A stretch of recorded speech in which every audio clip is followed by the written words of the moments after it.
today we're going to be talking about these hose reels. So this is a Cox hose reel, and there are several versions of this hose reel that are made, but this is the one that's designed for a 3/8 inch pressure hose. It has a 3/8 inch input NPT and a 3/8 inch threaded insert in the center of the hose reel. And there are a couple different vendors that make this, but the one from Obsessed Garage specifically is the one that I think you should buy because it has a stainless steel swivel here. So you see that mine is brass. This is the original version from several years ago before they came out with the stainless steel swivel. So this hose reel with the stainless swivel is about 320 bucks, and the hose that I have on it is about 180. So obviously there's $500 sitting here, and I'm not acting like that's a small amount of money, but I think that what this does to enhance the washing experience and make it so incredibly easy for you to just come home, quickly wash off your car, or do it on a Sunday, put everything away when you're done, and not have to spend a bunch of time getting a bunch of equipment out is well worth it. So how does it work? Well, my pressure washer is sitting here all the time, and it is currently powered off and the water is turned off. So as you can see, I have this short gun hanging right here. I have two of them, not because you need two of them, but because I have a spare. If I ever have a problem with one, I have another one that I can use while I wait to repair or replace the one that has a problem. This has a 3/8 inch quick connect on it. So I stick that on there like that. I can then turn my water on, and I can also turn on my pressure washer. I'm not going to turn on my pressure washer because my door is closed. It's now time to pull out the hose. So on this side of the hose reel, you'll see that there is a black knob, and this black knob is a tension knob. So if you loosen it up, it loosens the tension on the hose reel, and you can see that my hose just kind of unwound because of the weight of this unit. And if you tighten this back up, it adds pressure and makes it so that it doesn't unwind. So I'm going to unwind this. We're going to pull this out. I have 100 feet of hose on this reel. And the reason that I do that is because it gives me enough to get outside of my garage, which is approximately 30 feet. So if I have a car sitting in my driveway, I can loop all the way around it. And that lets me soap the entire car and then rinse the entire car off and not have to worry about not having enough hose, even if I have a larger vehicle. At some point, I expect my brass fitting is going to fail.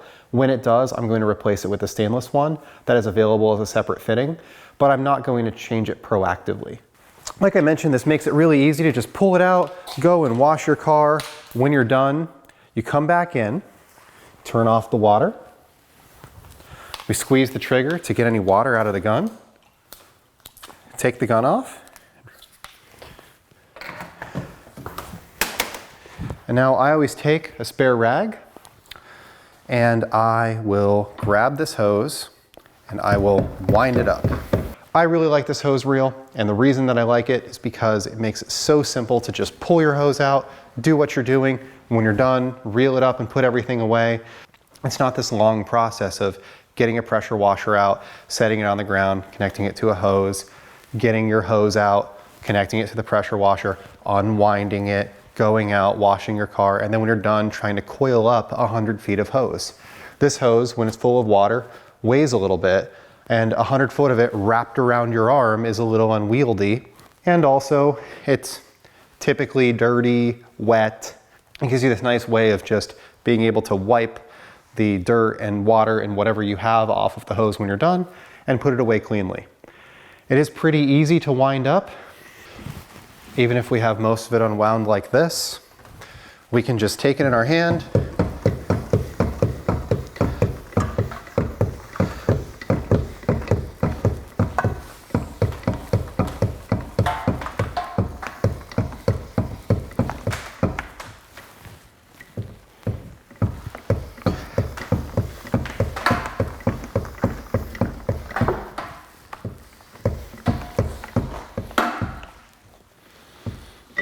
and we can clean it up like that.